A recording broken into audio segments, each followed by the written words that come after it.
තෙරුවන් සරණයි ශ්‍රද්ධාවන්ත සුපින්වත් ඔබ සියලු දෙනාටම 24 පැය පුරාවටම ලෞතුරු ශ්‍රී සද්ධර්මය ඔබ වෙත සමීප කරන බෞද්ධ ආරූපවාහිනී නාලිකාව ඔබ වෙත ගෙනෙන ධම්සභා මණ්ඩපය දායකත්ව ධර්මදේශනාවයි අප මෙලෙසින් ආරම්භ කරන්නේ.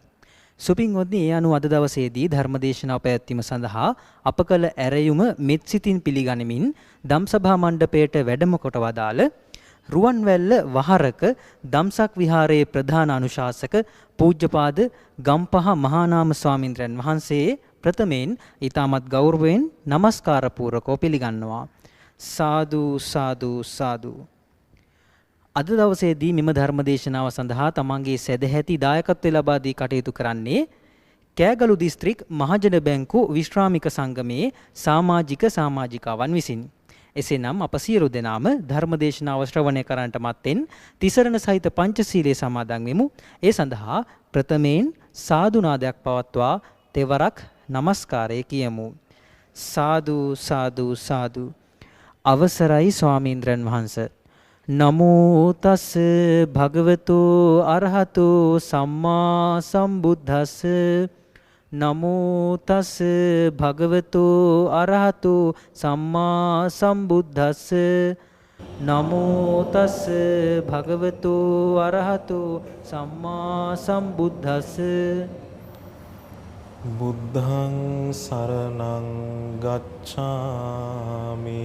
බුද්ධං සරණං ගච්ඡාමි. ධම්මං සරණං ගච්ඡාමි. ධම්මං සරණං ගච්ඡාමි. සංඝං සරණං ගච්ඡාමි. සංඝං සරණං ගච්ඡාමි.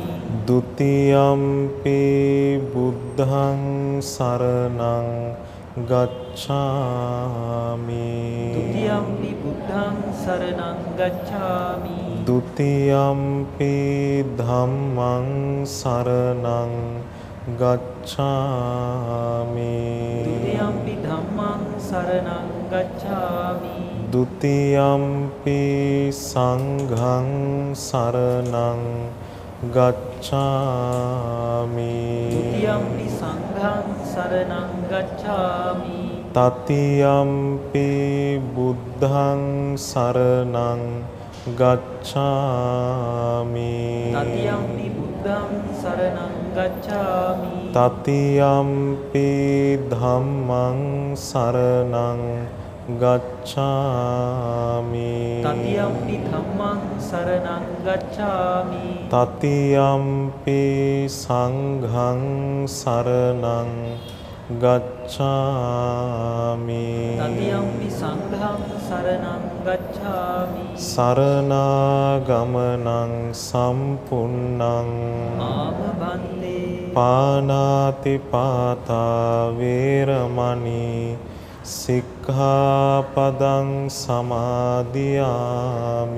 පාණාතිපාතා වේරමණී සික්ඛාපදං සමාදියාමි. අදින්නාදානා වේරමණී සික්ඛාපදං සමාදියාමි. අදින්නාදානා වේරමණී සික්ඛාපදං සමාදියාමි. කාමේසු මිච්ඡාචාරා වේරමණී සික්ඛාපදං සමාදියාමි. කාමේසු මිච්ඡාචාරා වේරමණී සික්ඛාපදං සමාදියාමි. මුසාවාදා වේරමණී සික්ඛාපදං සමාදියාමි. මුසාවාදා වේරමණී සික්ඛාපදං සමාදියාමි. සුරාමේරය මජ්ජපමා දට්ඨානා වේරමණී සික්ඛාපදං සමාදියාමි. සුරාමේරය මජ්ජපමා දට්ඨානා වේරමණී සික්ඛාපදං සමාදියාමි. තිසරණේන සද්ධින් පංචශීලං ධම්මං සාදුකං සුරක්ඛිතං කତ୍වා අප්පමාදේන සම්පාදේත. ආමභන්තේ සාදු සාදු සාදු. समन्त चक्रवालेषु अत्रा गच्छन्तु देवता सद्धम्मं मुनिराजस्स सुनन्तु सग्ग मोक्खदं ධම්මස්සවන කාලෝ අයං භදන්තා ධම්මස්සවන කාලෝ අයං භදන්තා ධම්මස්සවන කාලෝ අයං භදන්තා නමෝ තස්ස භගවතෝ අරහතෝ සම්මා සම්බුද්දස්ස කරණීය මත්ත කුසලේන යන්තං සන්තං පදං අභිසමිච්ඡ සක්ඛෝ උජෝච සූජෝච සුවචෝ චස්ස මුදු අනතිමානී සන්තුස්සකෝච සුභරෝච අප්පකිච්චෝච සල්ලහුක උත්ති සන්තින්ද්‍රියෝච නිපකෝච අප්පගබ්බෝ කුලේසු අනනුගිද්ධෝති. සාදු සාදු සාදු. ගරුතර මහා සංඝරත්නයන් අවසරයි, සදහවත් වාසනාවන්ත පින්වත්නි, අදත් ඔබ සූදානම් වෙන්නේ බෞද්ධ රූපවාහිනී නාලිකාව තුළින් විකාශනය වන උතුම් වූ ධර්ම දේශනාවකට සවන් දෙන්නයි. ලෞතර බුදුරජාණන් වහන්සේගේ ශ්‍රී මුඛයෙන් දේශනා කොට වදාළ මිහිරි ශ්‍රී සද්ධර්මය පැය 24 පුරාවටම පින්වතුන්ට ශ්‍රවණය කිරීමේ භාග්‍ය මේ රූපවාහිනී මාධ්‍ය තුලිනුත් ගුවන් විදුලි මාධ්‍ය තුලිනුත් උදා වී තිබෙනවා. ඉතින් මේ කාලය තුල ජීවත් වෙන බොහොම වාසනාවන්ත මිනිසුන් පිරිසක් හැටියට අද දවසේ පින්වතුන්ට භාග්‍යයේ වාසනාව ලැබෙනවා භාග්‍යවත් බුදුරජාණන් වහන්සේ වදාළ උතුම් වූ බුද්ධ දේශනාවක් ඇසුරෙන් දහම් කරුණු කීපයක් ශ්‍රවණය කරන්න. ධර්මයේ ශ්‍රවණය කිරීම තුළ ඒ ධර්මයේ තුළ සඳහන් වෙන දේ අපේ ජීවිතය තුළ දියුණු කිරීමේ අවස්ථාව උදා වෙනවා. අද දවසේ මා මේ ධර්ම දේශනාවෙහි මාතෘකාව වශයෙන් තෝරාගත්තේ පින්වතුන්ලා බොහෝ දෙනෙක් දන්න, ශ්‍රවණය කරන, සජ්ජායනා කරන, නිතර නිතර ඇසුරු කරන උතුම් වූ සූත්‍ර දේශනාවක්. ඒ දේශනාව තමයි තුන් සූත්‍රයට අයිති කරණීය මෙත්ත සූත්‍රය.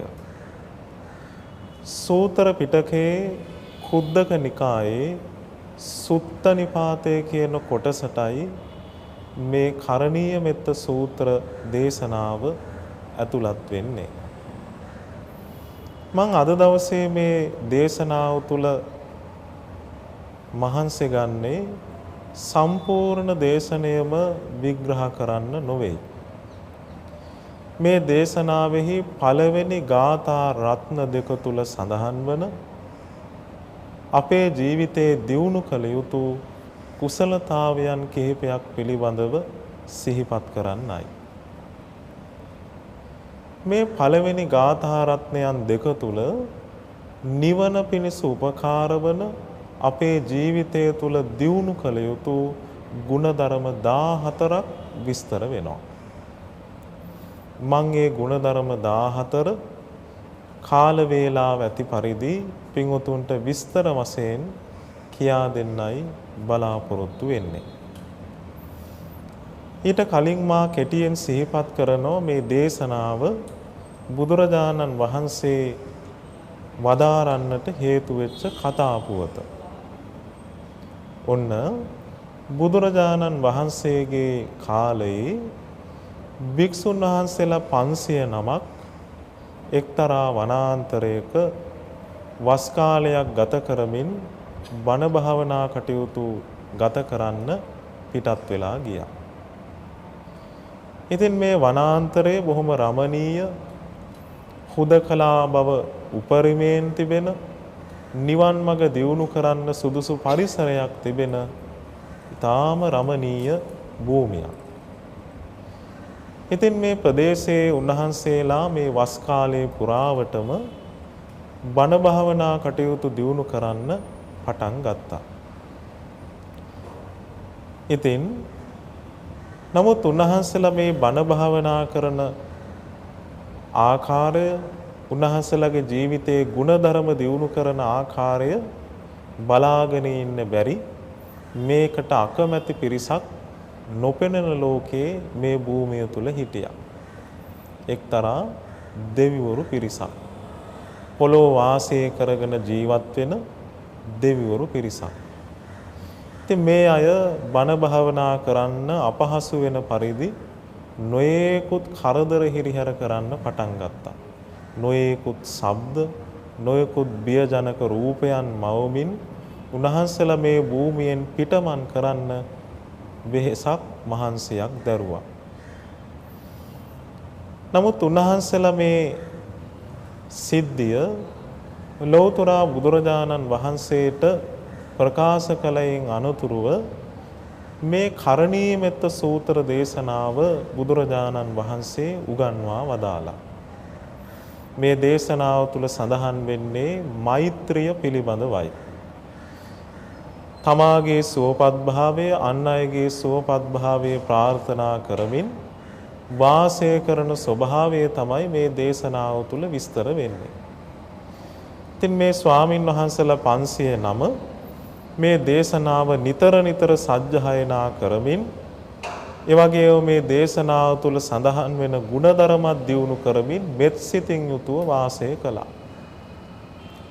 ඉතින් මේ දෙවිවරු බොහෝම ප්‍රියමනාප භාවයට පත් වෙලා මේ ස්වාමින් වහන්සේලා කෙරෙහි පැහැදිලා ගෞරවය ඇති කරගෙන උපස්ථාන කරමින් උන්වහන්සේලා ඇසුරේම වාසය කරන්න පටන් ගත්තා. ඉතින් වස් කාලයේ අවසන් වන විට මේ ස්වාමින් වහන්සේලා 509ම නිකලස් රහතන් වහන්සේලා 509ක් බවට පත් වුණා. ඔන්න ඔය කතා පුවත මා කෙටියෙන් සිහිපත් කළේ බුදුරජාණන් වහන්සේ මේ දේශනාව සම්බුදු මුවින් වදාරන්නට හේතු වෙච්ච කාරණාව. දැන් අපි මේ දේශනාව ඉගෙන ගන්නයි සූදානම් වෙන්නේ. මේ දේශනාවේ නම කරණීය මෙත්ත සූත්‍රය. මෙත්ත කියන වචනේ පින්වතුන් අහලා තියෙනවා මෛත්‍රිය කියන අර්ථය. මෛත්‍රිය කියලා කිව්වේ තමාගේ සුවපත් භාවයේ ප්‍රාර්ථනා කිරීමත් තමන්ගෙන් බාහිර අන් සියලු දෙනාගේ සුවපත් භාවයේ ප්‍රාර්ථනා කිරීමත් මෛත්‍රිය හැටියට හඳුන්වනවා. එතකොට කරණීය කිව්වේ කරන්න කියන එක. කරණීය මෙත්ත කියලා කිව්වේ මෛත්‍රිය කිරීම ගැන බුදුරජාණන් වහන්සේ වදාළ දේශනාව. එතකොට මෛත්‍රිය කියලා කියන්නේ බාහිර උපකාරයක් ප්‍රතිඋපකාරයක් බලාපොරොත්තුවකින් තොරව කෙනෙකු තුළ ඇතිවෙන්න ඕන මානසික සිතුවිල්ලක්. දැන් මෛත්‍රිය කියලා කියන්නේ ආදරය, කරුණාව, දයාව නොවේ. දැන් සාමාන්‍යයෙන් අපි ආදරය ගැන කතා කරද්දී අපි කියනවා ඔබ මට ආදරේ නම් මං ඔබට ආදරෙයි. දරුවෙක් අම්මා කෙනෙකුට ආදරේ, අම්මා දරුවට ආදරේ මේ එක හා බැඳිලා තියෙන නිසා.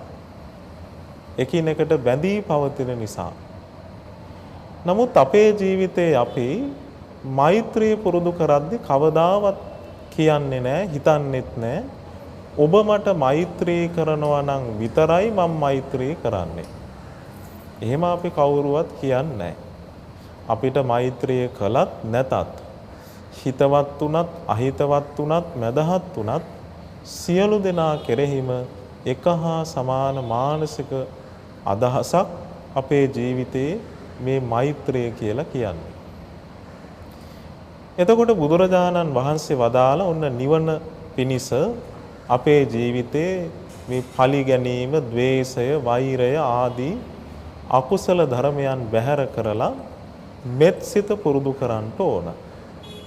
ඉතින් මෛත්‍රියේ ආනිසංස පිළිබඳව පින්වතුන්ලා අසා ඇති. ඊළඟට මේ දේශනාව ආරම්භ වෙනවා කරණීය මත්ත කුසලේන යන්තං සන්තං පදං අபிසමෙච්ච. මෙහි අර්ථය සාන්ත පදේ නම් වූ නිර්වාණය අபிසමෙච්ච ප්‍රාර්ථනා කරගෙන ඉන්න කෙනෙක්, නිවන් දකින්න කැමති කෙනෙක් අත්ත කුසල. අත්ත කුසල කියලා කිව්වේ කුසලයට දක්ෂ කෙනා. පින පව අඳුනන, හරි වැරද්ද දන්න, ජීවිතේ වටිනාකම දන්න කෙනාට කියනවා අත්ත කුසල කියලා. කුසලයේහි දක්ෂ කෙනෙක්, නිවන් දකින්න කැමති කෙනෙක් ජීවිතය තුල මෛත්‍රී සිත පතුරවන්න ඕන. ඔන්න දේශනාව ආරම්භ වෙන්නේ නිවන් දකින්න කැමති කෙනෙක්, නිවන ප්‍රාර්ථනා කරගෙන ඉන්න කෙනෙක් ජීවිතයේ ඉස්සෙල්ලාම ඇති කරගන්න ඕනේ ගුණධර්මයේ තමයි මෛත්‍රිය. බොහොම වටින දෙයක්. එතකොට අපිට තේරෙනවා අපි මේ මහා ගැඹුරු ධර්මයේ කරා යන්න කලින් අපේ ජීවිතේ අපි මේ द्वේෂය බැහැර කරලා, තරහ වෛරය බැහැර කරලා මෙත් සිතින් වාසය කරන කෙනෙක් වෙන්න ඕන. බුදුරජාණන් වහන්සේ ධර්මයේ උගන්වනවා මේ द्वේෂය, එහෙම නැත්නම් ව්‍යාපාදය හටගන්න හේතුව. මේ තරහ ඉබේ ඇති වෙනවා නොවේ. තරහ ඇති වෙන්න කාරණා දෙකක් තියෙනවා. පළවෙනි එක තමයි පටිඝ නිමිත්ත. ඒ කිව්වේ තරහ සහගත සිතුවිල්ල. දෙවැනි කාරණාව තමයි අයෝනිසෝ මනසිකාරය. ඒ කිව්වේ ඒ තරහ සහගත සිතුවිල්ල මුල් කරගෙන අනුවණින් කල්පනා කිරීම. දැන් අපි හිතමු අපිට තරහ යන්නේ මේ කාමයට එක්ක ගැටීම නිසායි. මේවට ආස කරනෝ වගේම ගැටෙන ස්වභාවයකුත් අපි තුල තියෙනවා. ඇහැට පේන රූපත් එක්ක අපි ගැටෙනවා. කනට ඇසෙන ශබ්දත් එක්ක ගැටෙනවා. නාසයට දැනෙන ගඳ සුවඳ ආදී මේ බාහිර ලෝකයක් එක්ක අපේ හිත ගැටෙනවා. ගැටුණට පස්සේ අපි තරහ සහගත සිතුවිල්ල අපි තණ්හාවෙන් අල්ල ගන්නවා. අල්ලගෙන සිතුවිල්ල මුල් කරගෙන කල්පනා කරනවා. අපි හිතමු කවුරු හරි කෙනෙක් අපිට දොස් කිව්වා.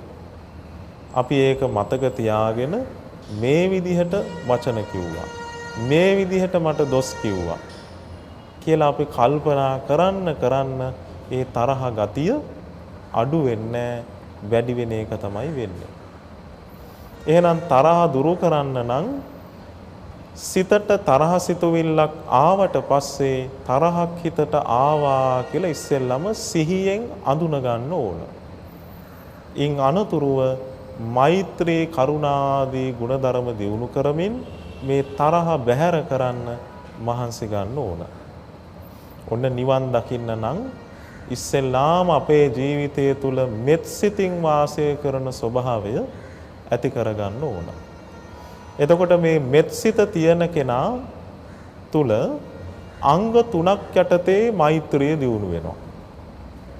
විශේෂයෙන්ම මේ මෛත්‍රී සහගත මනෝ කර්ම පළවෙනි එක.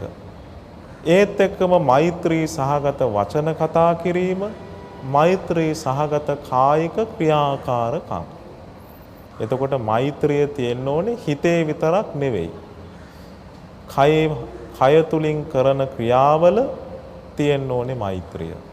කතා කරන වචනවල මෛත්‍රිය තියෙන්න ඕන. දැන් සමහර විට කෙනෙක් වචනෙන් මෛත්‍රිය පෙන්වන්න හැදුවට මනසේ සමහර විට මෛත්‍රිය නැහැ. වචනෙන් මෛත්‍රිය ගැන කතා කළාට කයේ ඉරියව්වල සමහර විට මෛත්‍රිය නැහැ. ඒ නිසා යම් කෙනෙක්ගේ මනසේ මෛත්‍රිය ඇති වුණොත් ඒ කෙනා අනිවාර්යෙන් මෛත්‍රී සහගත වචන කතා කරනවා, මෛත්‍රී සහගත කායික ක්‍රියාවන්හි යෙදෙනවා. ඔන්න එහෙමනම් පළවෙනි කාරණාව තමයි මෛත්‍රිය ඇති කරගන්න ඕන.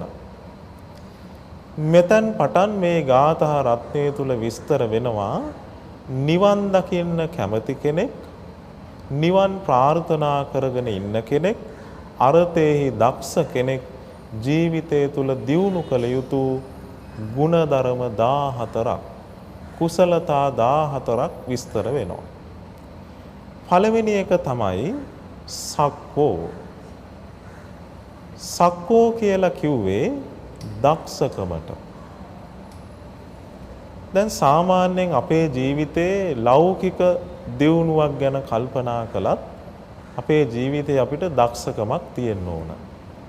පුංචි කාලේ ඉඳලා ගත්තොත් ඉගෙන ගන්න, විභාග පාස් කරන්න, රැකියාවක් කරන්න, විවාහ ජීවිතයක් ගත කරන්න, මිල මුදල් හරි හම්බ කරන්න ජීවිතේ දක්ෂකමක් තියෙන්න ඕන. ඒ වගේම නිවන් අවබෝධ කිරීම පිණිසත් අපේ ජීවිතේ ඇති කර ගන්න ඕන සක්කෝ හෙවත් කුසල් දියුණු කිරීම සඳහා අකුසල් බැහැර කිරීම සඳහා දක්ෂකමක්. අපේ ජීවිතයේ පළමුවෙන්ම ඇති කරගත යුතු දක්ෂතාවය තමයි අසද්ධාව දුරු කරලා ශ්‍රද්ධාවන්ත කෙනෙක් බවට පත්වීම. බුදුරජාණන් වහන්සේ ගැන පැහැදීමක් ඇති කර ගැනීම, ධර්මයේ ගැන පැහැදීමක් ඇති කර ගැනීම, සංඝ රත්නය ගැන පැහැදීමක් ඇති කර ගැනීම, ඔන්න තුනුරුවන් ගැන පැහැදීමක් ඇති කරගන්න පුළුවන් දක්ෂ කෙනෙකුට. දෙවැනි කාරණාව තමයි දුස්සීල බවින් මිදිලා සිල්වන්ත කෙනෙක් බවට පත්වෙන්න දක්ෂකමක් තියෙන්න ඕන. ඊළඟට ධර්මඥානයක් ඇති කරගන්න දක්ෂකමක් තියෙන්න ඕන. හිතේ තියෙන මසුරුකම, ලෝභකම බැහැර කරලා තමන් සතු දේ තව කෙනෙකුට දීලා සතුටු වෙන්න කොයි තරම්නම් දක්ෂකමක් තියෙන්න ඕනද? දන් දෙන්න. ඊළඟට ජීවිතයේ යථාර්ථය අවබෝධ කරගෙන ප්‍රඥාව දියුණු කරගන්නත් අපේ ජීවිතේ දක්ෂකමක් ඇති කරගන්න ඕන. ඔන්න එහෙමනම් නිවන් දකින්න අපේ ජීවිතය තුල ධර්මයට දක්ෂ බව ඇති කරගත යුතුයි. පළවෙනි ගුණධර්මය. දෙවැනි කාරණාව තමයි උජූච. උජූච කියලා කිව්වේ අවංකකමට. දැන් සාමාන්‍යයෙන් ගිහි ජීවිතයේ වුණත් අවංක බව තියෙන කෙනා තමයි දියුණුව කරා යන්නේ. වංක ගති ඇති, වංක සහගත වචන ඇති, වංක සහගත කායික ක්‍රියාවන් නැති අය මේ ලෞකික ජීවිතයේ තුලත් පිරිහිලා යනවා. ඒ වගේම බුදුරජාණන් වහන්සේ වදාලා නිවන් දකින්න කැමති කෙනෙක් ඉස්සෙල්ලාම අවංක වෙන්න ඕන බුදුරජාණන් වහන්සේට. ඊළඟට ශ්‍රී සද්ධර්මයට, ආර්ය මහා සංඝ රත්නයට අවංක කෙනෙක් බවට පත් වෙන්න ඕන.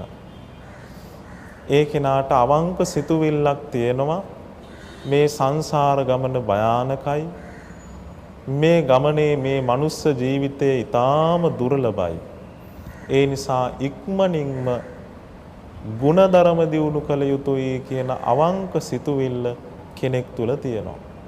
ඒ මිසක් කවුරුවත් කියන නිසාවත් කවුරුවත් කරන නිසාවත් ඒ කෙනා සිල් රකින්නේ නැහැ, භාවනා කරන්නේ නැහැ, බණ අහන්නේ නැහැ, පේන්න මේ දේවල් කරන්නෙත් නැහැ. එයාට අවංකවම සිතුවිල්ලක් තියෙනවා මේ සංසාර ගමනෙන් නිදහස් වෙන්න. ඒ සඳහා සීල සමාධි ප්‍රඥාවන් දියුණු කරමින් නිවන් මඟ පුරුදු පුහුණු කරනවා. ඔන්න දෙවනි කාරණාව තමයි අවංකකම. තුන්වෙනි කාරණාව තමයි සූජූච. දෙවනි කාරණාව උජූච අවංකකම, තුන්වෙනි කාරණාව සූජූච. සූජූච කියලා කිව්වේ වඩාත් අවංකකමට. දැන් අපේ ජීවිතේ කොයි තරම්නම් උන්වහන්සේ මේ අවංකකම ගැන කතා කරලා තියෙනවද? දැන් සාමාන්‍යයෙන් වචනක මේ සුයන්න මුලට යෙදුනොත් එයින් අර්ථවත් වෙන්නේ එහි ඇති අර්ථය තවත් තීව්‍ර කළා. දැන් පටිපන්න කියලා කියනවා පිළිපන් කෙනාට. සුපටිපන්න කියලා කියනවා මනාකොට පිළිපන්න කෙනාට. අක්ඛාත කියලා කියනවා දේශනා කරන ලද කියන එක. සූ කියන වචනෙන් අර්ථවත් වෙන්නේ මනාව කියන එක. සුවක්ඛාත කියලා කිව්වේ මනාකොට දේශනා කරපු ධර්මයක්. ඒ වගේ උජූච කියනවා අවංකකමට, සූජූච කියනවා වඩාත් අවංකකමට. එතකොට අපේ ජීවිතේ සිල් රකින්නේ වඩාත් අවංක සිතින්. සමාධිය දියුණු කරන්නේ වඩාත් අවංක සිතින්. ප්‍රඥාව දියුණු කරන්නේත් වඩාත් අවංක සිතින්. දැන් බලන්න බුදුරජාණන් වහන්සේ කාලේ වංක සිතෙන් උන්වහන්සේ ළඟ මහාන වෙලා හිටපු පිරිසක් හිටියා. දේවදත්ත වගේ අය මහාන වෙලා උන්වහන්සේ කිට්ටුවෙන්ම හිටියට හිතේ තිබුණේ අවංක අදහසක් නෙවෙයි. හිතේ තිබුණේ වංක අදහසක් බුදුරජාණන් වහන්සේව ඝාතනය කරලා බුද්ධත්වයට පත් වෙන්න. නමුත් ඒ කාරණාව තුලින් පිරිහිලා ගිහින් අවසානයේ අනන්ත දුක් ඇති නිරයේ ඉපදුනා. අදටත් නිරයේ දුක් විඳිනවා. ඒ නිසා අපිට තේරෙනවා අවංක ගති පැවතුම් ඇති අය එකලත් නිවන් අවබෝධ කළා. අදත් එහෙමයි. බුදුරජාණන් වහන්සේ ළඟට ඇවිදින් අවංකවම ධර්මය අහලා ඒ ධර්මයට කීකරු බව ඇති කරගෙන ඒ ධර්මය අවංක සිතින් අනුගමනය කරපු අය මේ සංසාර ගමන කෙලවර කළා.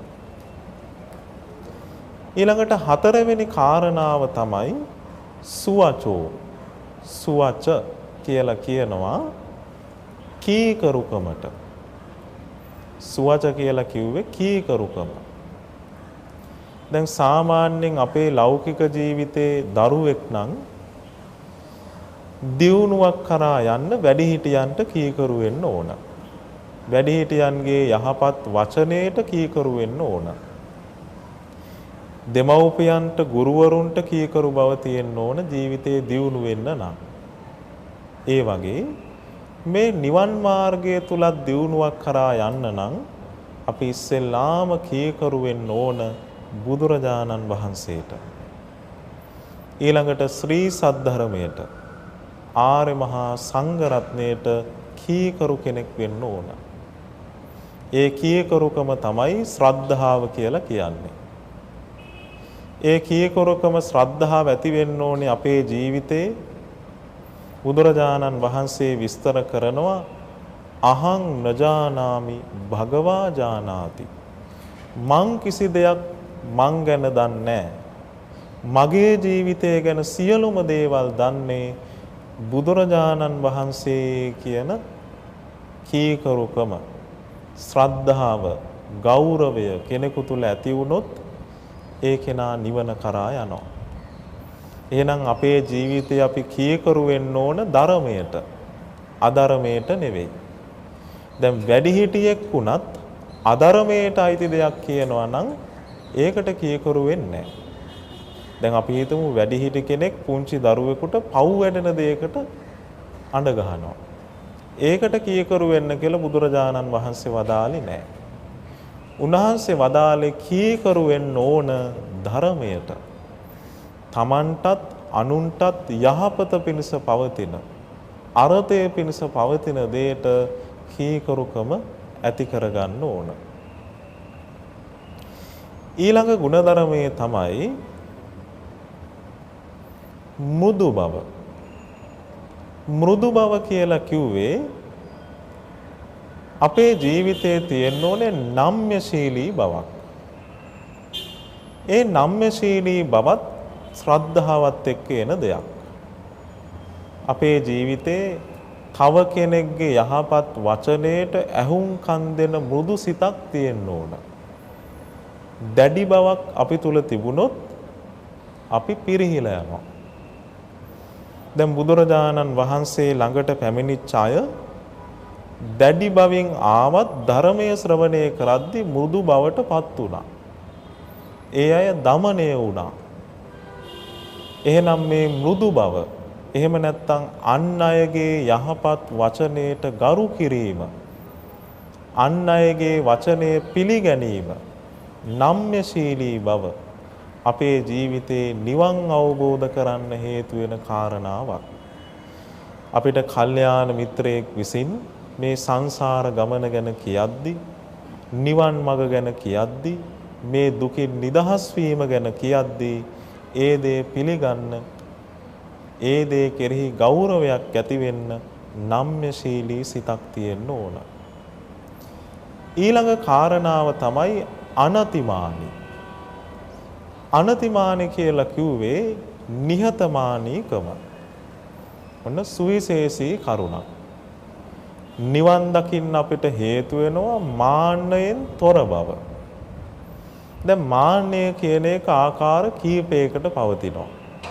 එකක් තමයි හීනමාන. අනිත් එක තමයි සෙය්‍යමාන. අනිත් එක තමයි සදිසමාන. පිරිසක් ඉන්නවා අන් අයත් එක්ක තමන්ව ගලපලා තමන්ව පල්ලෙහාට දාලා කල්පනා කරන අය. ඒකට කියනවා හීනමානය කියලා. ඊළඟට තව පිරිසක් ඉන්නවා තමන්ගේ ජීවිතේ හැම වෙලේම අන් අයත් එක්ක සසඳන්න කල්පනා කරනවා. ඒකට කියනවා සෙය්‍යමාන කියලා. ඊළඟට තව පිරිසක් ඉන්නවා තමන් අනිත් අයට වඩා උසස් කළා කල්පනා කරන්න හිතන පිරිසකුත් ඉන්නවා. එතකොට මේ මාන්නය, මේ සරල මාන්නේ සරලව බුදුරජාණන් වහන්සේ මාන්නේ ගැන වදාළ කාරණාව.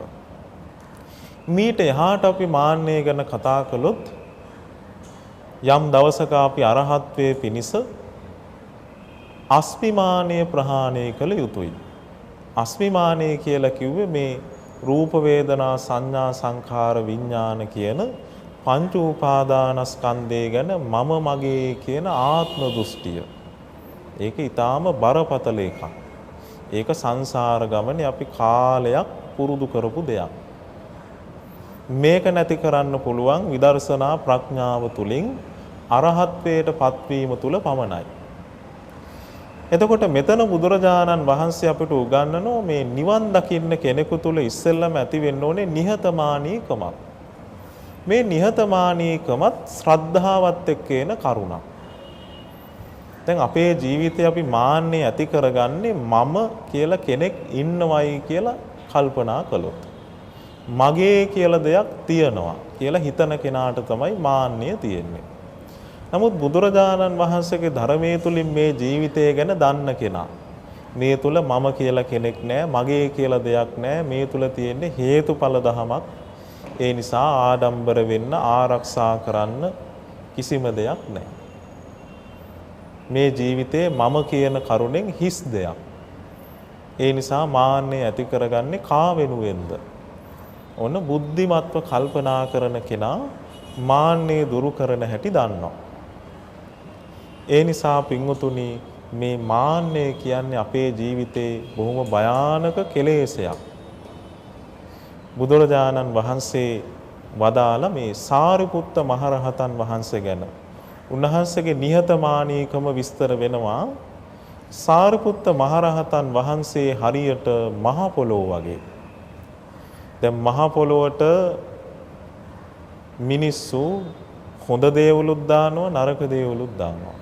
සුවඳ හමන දේවලුත් දානවා දුගඳ හමන දේවලුත් දානවා.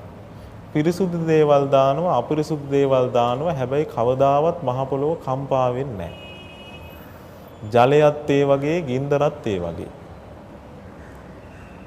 එහෙනම් අපිට තේරෙනවා ආන්න එහෙම හිතක් සාරිපුත්ත මහරහතන් වහන්සේට තිබුණා.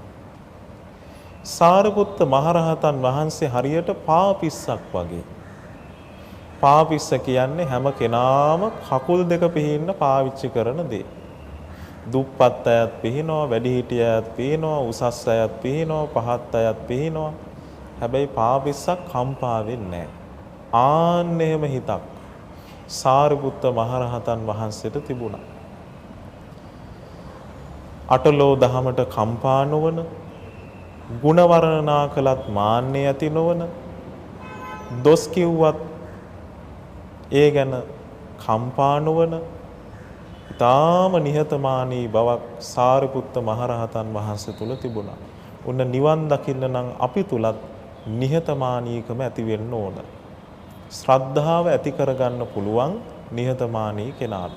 මං කිව්වා ඒ නිහතමානීකම තමයි මං කිසි දෙයක් දන්නේ බුදුරජාණන් වහන්සේ තමයි සියලු දේ දන්නේ කියන අදහස ඇති කරගන්න ඕන. ඊළඟට මුදු අනතිමානී සන්තුස්සකෝච ලද දෙයින් සතුටු වෙන කෙනෙක් බවට පත් වෙන්න ඕන. අපේ ජීවිතේ අපිට ලැබිලා තියෙන රූප සම්පත්තියෙන් මිල මුදලෙන් ගේ දොර ඉඩ කඩම් වලින් සතුටු වෙනෝ වගේම සැප සම්පත් වලින් සතුටු වෙනෝ වගේම ජීවිතේ මේවා අතහරින්නත් අපි පුරුදු වෙන්න ඕන. ඔන්න මෙතන බුදුරජාණන් වහන්සේ උගන්වනවා කෙනෙක් මේ අන් අයගේ දේට ආස කරන ස්වභාවය. එහෙම නැත්නම් ලෝභය. දැන් ලෝභය කියලා කිව්වේ තමන්ගේ දේට ඇති ආසාව. මේ ලෝභයත් එක්ක තව වචනයක් තියෙනවා විසම ලෝභය කියලා. ඒ කියන්නේ අන් අයගේ දේට ඇති කැමැත්ත. ආන්න ඒකත් අපි දුරු කරන්න ඕන. එතකොට ඔන්න ඊළඟ කාරණාව තමයි ලද දෙයින් සතුටු වීම. ඊළඟ එක සුභරෝච. පහසුවෙන් පෝෂණය කළ හැකි කයක් තියෙන්න ඕන. දැන් අපි හිතමු කෙනෙක් මේ ශරීරයේ වෙනුවෙන් අප්‍රමාණ මිල මුදල් වියදම් කරනවා. ඇඳුම් පැළඳුම් වෙනුවෙන්, ආහාර පාන වෙනුවෙන් කොයිතරම්නම් මිල මුදල් වියපැහැදම් කරනවද? දැන් සමහර විලාවට දෙමව්පියෝ කියනවා මේ දරුවව පෝෂණය කරන්න අපිට තව රැකියාවක් කරන්න ඕන. ඇයි ඒ දරුවා තුල නෑ සුභරෝච කියන ගුණය. පහසුවෙන් පෝෂණය කළ හැකි ශරීරයක්, කයක් නිවන පිණිස කෙනෙක් ඇති කරගන්න ඕන. ඊළඟ කාරණාව තමයි අප්පකිච්චෝ. වැඩ රාජකාරි අඩු ජීවිතේ ධර්ම මාර්ගයේ දියුණු කරන්න වෙලාවක් ඇති කෙනෙක් බවට පත් වෙන්න ඕන. ජීවිතේ ධර්මයේ දියුණු කරන්න වෙලාවක් තියෙන කෙනෙක් බවට පත් වෙන්න ඕන. වැඩ කටයුතු අඩු කෙනෙක් බවට පත් වෙන්න ඕන. බොහෝ වැඩ කටයුතු කරන අයට සමහර විට වගකීම් යුතුයකම් කියලා ජීවිතේ නිවන් මඟ අතහැර ගන්න අය ඕනෑ තරම් ඉන්නවා. ඒ නිසා සමහරුන්ට සමහර විට ධර්මය අහන්නවත් වෙලාවක් නැහැ. සිල් ගන්න වෙලාවක් නැහැ. ඊළඟට පොය දවසකට ගිහින් බුද්ධ වන්දනාවවත් කරන්න කෙනෙකුට වෙලාවක් නැහැ. සමහරු මේ වෙලාවක් නැහැයි කියන වචනේ කියන්නේ සමහර විට ධර්මයේ දියුණු කරන්න උවමනාවක් නැති නිසා. අර ඒක පාරටම කියන්න බැරි නිසා ධර්මයේ දියුණු කරන්න මට උවමනාවක් නැහැයි කියලා කෙනෙක් කියන්න පුළුවන් මට වෙලාවක් නැtei කියලා. ඒ නිසා අපි කොහොම හරි ධර්ම මාර්ගයේ දියුණු කරන්න වෙලාවක් හදාගන්න ඕන.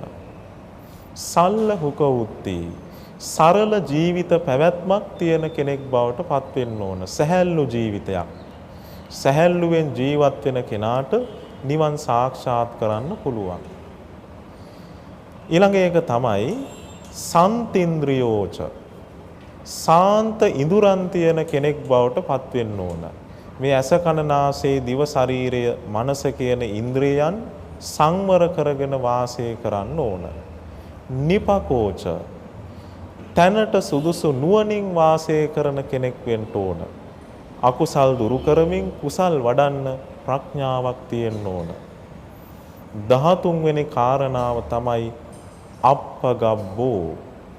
මුරණ්ඩු නැති කෙනෙක් වෙන්න ඕන. දැඩි අදහස් තියන මුරණ්ඩු සහගත කෙනෙකුට නිවන් දකින්න බෑ. මුරණ්ඩු කෙනා පිරිහිලා යනවා. තමන්ගේ මතේමයි හරි කියලා ඉන්න අය පිරිහිලා යනවා. ඒ නිසා බුදුරජාණන් වහන්සේ වදාලා මුරණ්ඩුකම නැති කෙනෙක් වෙන්න ඕන. 14 වෙනි ගුණධර්මයේ තමයි කුලේසු අනනුගිද්දෝ. කුලයන්හි ඇලී ගලී වාසය කරන ස්වභාවය බැහැර කරන කෙනෙක් බවට පත් වෙන්න ඕන. අපේ ජීවිතේ අපි මේ මනුස්ස ලෝකේ ගත කරන කෙටි කාලය තුල දෙමව්පියන් දරුවන්ට, දරුවන් දෙමව්පියන්ට, ස්වාමියාට, බිරිඳට, ඥාතීන්ට අප්‍රමාණ බැඳීමක් තියෙනවා. මේ බැඳීම සමහර විට කෙනෙකුට අතහැර ගන්නත් අමාරුයි. සමහර විට තමන්ගේ ස්වාමියා නැති වුණාට පස්සේ බැඳීම කොයිතරම්ද කියනවා නම් බිරිඳත් ජීවිතේ නැති කර ගන්නවා. දරුවෙක් නැති වුණාට පස්සේ අම්මා තාත්තත් ජීවිතේ නැති කර ගන්නවා. ජීවිතේ මේ බැඳීම දුක පිණිස පවතින දෙයක්. ඒ නිසා බුදුරජාණන් වහන්සේ වදාලා මේ සියලු ඥාතිකම් බැඳීම් සියල්ලම මරණය දක්වා පමණයි. මරණයෙන් මේ හැම දෙයක්ම අවසන් වෙනවා. මෙන්න මේ කාරණාව තේරුම් අරගෙන අපි දෙමව්පියන්ට දයාවෙන්, ආදරෙන්, කරුණාවෙන් ඉන්න ඕන, සලකන්න ඕන. හැබැයි අපි දන්නවා මේ සියලු බැඳීම් අපි මිය පරලෝ යන දවස දක්වා පමණයි. මිය පරලෝ යද්දි මේ සෑම දෙයක්ම දාලා යන්න සිද්ධ වෙනවා. ඒ නිසා මේ හැම දෙයකටම තියෙන බැඳීම දුක පිණිස පවතිනවා. යම් දෙයකට බැඳුනොත් ඒ තුලින් හටගන්නේ දුකක්මයි. ඒ නිසා මේ කෙනා කයින් ඇසුරු කළත් සිතින් සියලු දේ අතහැරලා වාසය කරන කෙනෙක් බවට පත් වෙනවා. ඔන්නය ගුණධර්ම 14 නිවන් දකින්න කැමති කෙනෙක් ජීවිතය තුල දියුණු කළ යුතුයි. ඔන්න බුදුරජාණන් වහන්සේ කරණීයමෙත්ත සූත්‍රයේ අපිට උගන්වනවා මෛත්‍රිය දියුණු කරන්න උගන්වන්න කලින් මෙන්න මේ ගුණධර්ම 14 නිවන් දකින්න කැමති කෙනෙක් ජීවිතය තුල වහවහ ඇති කරගත යුතුයි. මේ ගුණධර්ම 14 තුල පිහිටලා හොඳට මෛත්‍රිය දියුණු කරන කෙනාට නිවන් සාක්ෂාත් කිරීමේ වාග්ය වාසනාව උදා වෙනවා. එහෙමනම් මෙතෙක් කල් අපි සජ්ජායනා කරපු මේ උතුම් සූත්‍ර දේශනාවේ මේ පළවෙනි ගාථා රත්න දෙක තුල ජීවිතේ දියුණු කළ යුතු උදාර ගුණධර්ම කුසලතා 14ක් විස්තර වුණා. මේ ගුණධර්ම අපේ ජීවිතය තුල ඇති කරගෙන තිබේනම් තව තවත් ඒ ගුණධර්ම වැඩි දියුණු කරගෙන මේ භයානක සංසාර ගමනෙන් එතර වෙන්න අපි හැමදෙනාම මහන්සි ගන්නට ඕන. මේ ගුණධර්ම ඇති කරගෙන වාසය කරන කෙනාට ඒකාන්තයෙන්ම නිවන් සාක්ෂාත් කිරීමේ වාසනාව උදා වෙනවා. එහෙමනම් පින්වතුන් හැමදෙනාටමත් මේ උතුම් ගුණධර්ම දියුණු කරගෙන වහවහ චතුරාර්ය සත්‍ය ධර්මයේම අවබෝධ කිරීමේ වාසනාව උදා වේවා. දැන් අපි සූදානම් වෙන්නේ මේ ධර්ම දේශනාවෙහි දායකත්වය දරන්නට යෙදුන පින්වතුන් වෙනුවෙන් පුණ්‍යානුමෝදනා සිදු කිරීම සඳහායි. අද දවසේ මේ උතුම් ධර්ම දේශනාවෙහි දායකත්වයේ දරන්නේ කෑගල්ල දිස්ත්‍රික් මහජන බැංකු විශ්‍රාමික සංගමයේ විසින්.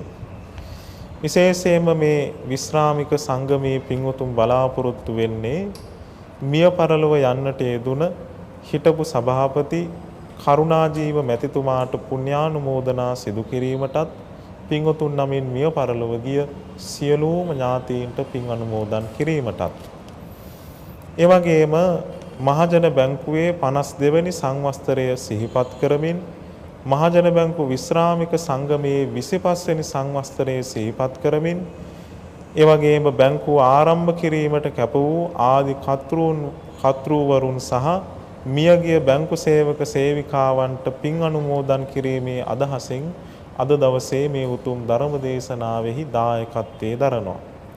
ඒ වගේම දැනට මහජන බැංකුවේ සේවයේ නියුතු කාර්ය මණ්ඩලයේ පින්වතුන් සියලු දෙනාටමත් විශ්‍රාමික සියලුම දෙනාටත් නිදුක් නිරෝගී සුවපත් භාවයේ ප්‍රාර්ථනා කරමින් ඒ වගේම හිරන්ති විජේරත්න දියණියගේ උපන්දිනයට ආශිර්වාද ප්‍රාර්ථනා කරමින් මේ පිරිස අද දවසේ මේ ධර්ම දේශනාවෙහි දායකත්වය අරගෙන කටයුතු කළා.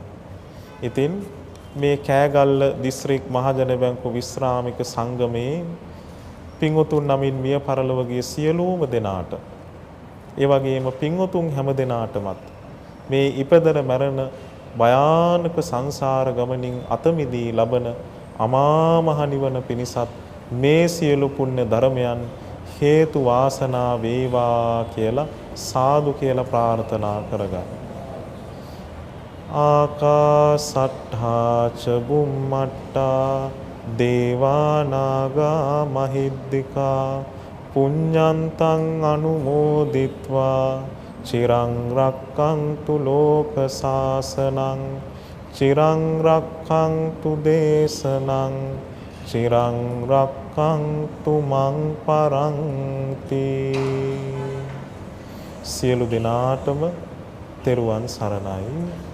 අප කෙරේ දයානුකම්පාවෙන් යුක්තව අද දවසේ ධර්මදේශනාව පවත්වා දාල ගරු කටයුතු දේශකයාණෝ රුවන්වැල්ල වහරක දම්සක් විහාරයේ ප්‍රධාන අනුශාසක පූජ්‍යපාද ගම්පහ මහානාම ස්වාමීන්ද්‍රයන් වහන්සේ. දේශකයන් වහන්සේට අපි ප්‍රාර්ථනීය බෝධියකින් උතුම් චතුරාර්ය සත්‍ය අවබෝධ කරගන්නට මේ සියලු කුසල් හේතු වාසනා වේවායි සාදු නාදයක් පවත්වමින් ප්‍රාර්ථනා කරමු. සාදු සාදු සාදු. ඒ ප්‍රාර්ථනයත් සමගින් ධර්මදේශනාවෙන් අප මේ ආකාරයට සමුගන්නවා. ඔබ හැම දිනාටත් සම්මා සම්බුදු සරණයි.